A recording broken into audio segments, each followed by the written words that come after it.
According to insider posts that are circulating right now on social media, we're getting 4 major releases coming very soon. First up is GPT 5.3, and this is the one everyone's most excited about.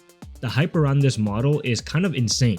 One poster is saying that it will show how ahead OpenAI really is compared to the competition. That's a pretty bold claim, especially considering how competitive the space has gotten recently. We've seen Claude, Gemini, and other models really closing the gap. So if GPT 5.3 really does pull ahead by a significant margin, that would be huge news. Of course, OpenAI has been relatively quiet lately while everyone else has been shipping updates and leaks, so maybe they've been cooking something special behind the scenes. Then we got Gemini 3 Pro GA and Gemini 3 Flash GA.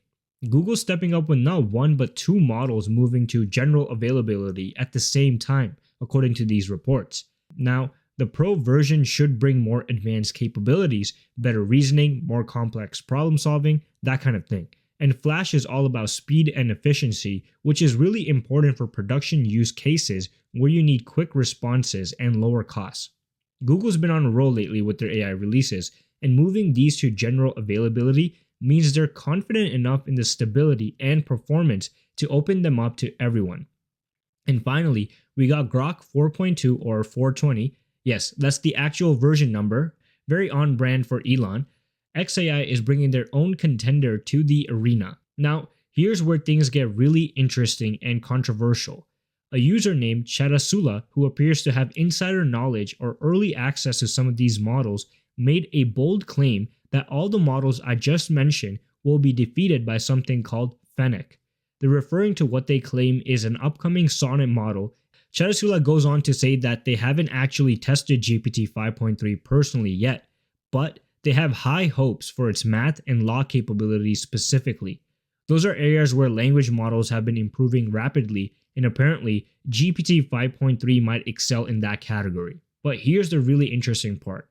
In their testing, Chadasula claims that Fennec is 1 generation ahead of Snowbunny, which was Gemini's leaked model. Now, if Fennec really is an upcoming Claude Sonnet model, and if it's truly a full generation ahead of what we assume is the current Sonnet, that would be absolutely massive for Anthropic. They have been competitive and are starting to lead the pack. Of course, and I can't stress this enough, we should take all the leaks and insider claims with a huge grain of salt until we see official announcements, verified benchmarks, and real-world testing from multiple independent sources. The AI community loves hype and speculation, and sometimes these predictions don't pan out. But the fact that someone with apparent inside knowledge is making these specific claims has definitely got people's attention. Let's talk money for a second because pricing is crucial in this space. One user in the thread asked about how much Fennec would cost, and Chadasula responded that it would be cheaper than Opus 4.5, specifically half the price. Now, that's really significant. If you can get better performance at half the cost, that's a game changer for anyone building applications or using these models regularly. Cost has been one of the biggest barriers to adoption for most powerful models. So if Anthropic can deliver top-tier performance at a much lower price point, that could give them a serious competitive advantage. As for timing, when someone asked about the release dates, the response was max 2 weeks. So we could literally be seeing these models drop any day now. Some might come next week, some the week after. This timing makes perfect sense when you think about where we are in the AI race. Every company is trying to establish dominance and grab market share. OpenAI, Google, XAI, and Anthropic are all making major moves simultaneously. It's like they're all trying to one-up each other, and we're the beneficiaries because we get access to increasingly powerful tools. The next 2 weeks are going to be absolutely wild for anyone following AI development. We're going to see real benchmarks, actual performance comparisons, hands-on testing from developers and researchers, and we'll finally find out if these leaks and predictions hold up. Are the performance claims accurate? Will the pricing be what's promised? Does Fennec really exist? And is it really that good?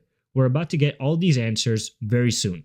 If beating Snowbunny, the leaked Gemini model, wasn't enough, apparently this new model, which is going to be called Claude Sonnet 5 most likely, is supposed to be cheaper and faster than Opus 4.5 with 1 million context window. And it's supposed to be coming very soon. And Claude Code is also supposed to get an update where your agents, the various agents you might have, will be able to talk to each other, which is kind of crazy as well. And then he's really confident that this model is going to be so good that it'll decimate the market. And then he says he can't spill more tea. So he definitely knows something. He definitely has some insider information, which is why he's able to say this out loud with so much confidence. Then we have this other post from Chubby saying that these rumors are that Sonnet 5, as it will probably be called, and the release is imminent, meaning that it's supposed to come really soon. He also specifically mentions that it might outperform Opus 4.5 in coding, which is once again a big claim since Opus 4.5 has probably the best coding abilities out of all the models. So we got multiple people talking about a release that's coming very soon and claims about superior performance, mysterious code names, and updates to Claude code. So there's a lot to unpack here. But wait, there's actually more happening in the AI space that makes these Claude rumors even more interesting. Just 2 days ago, on January 29th, OpenAI made a significant announcement that everyone needs to know about. They announced that they're retiring GPT-4, GPT-4.1, 4.1 mini, and 4 mini from ChatGPT on February 13, 2026. Now this might sound like boring housekeeping, but if you know how to read these announcements, this is actually huge. When AI labs retire old models, it's almost always because they're about to release something new. Think about it. Why would OpenAI remove multiple model options from ChatGPT unless they had something better ready to replace them? Here's a pattern we've seen before. AI Lab announces retirement of older models, they consolidate their model lineup, and within weeks, they drop a new major release. This exact thing happened before. This exact thing is going to continue happening most likely. So now here's where it gets really interesting. OpenAI has been working on GPT 5.3 for about a couple of months according to the rumors. The fact that they're cleaning house on February 13th suggests that they might be preparing for the 5.3 release probably around February 14th, which is something we saw in our first post where we saw that in 2 weeks we might see a lot of new models coming to the market. And here's where this ties back to our Claude rumors. If OpenAI is gearing up for a major release, that puts pressure on Anthropic to respond. And if Anthropic is gearing up for a major release, that puts pressure on OpenAI. And this is what's happening in the AI space right now. The companies are watching each other like hawks, and when one makes a move, the other also responds. So if we connect the dots, OpenAI retiring models on February 13th, possible GPT 5.3 release in late February or March, maybe on Valentine's Day, who knows? Claude Sonnet 5 rumors saying next week, possible release in early February, and multiple AI insiders saying big week for Anthropic fans. Is it possible both companies are preparing major releases within weeks of each other? Absolutely. In fact, that's exactly what we would expect in a competitive market like right now. Make sure to subscribe to our channel. We do real tests, not just headlines. Make sure you're also subscribed to The World of AI. And don't forget to check out our newsletter for deeper breakdowns you won't see on YouTube. And I'm growing my Twitter following, so make sure you follow me on Twitter as well. Hope you guys enjoyed today's video, and I'll see you in the next one.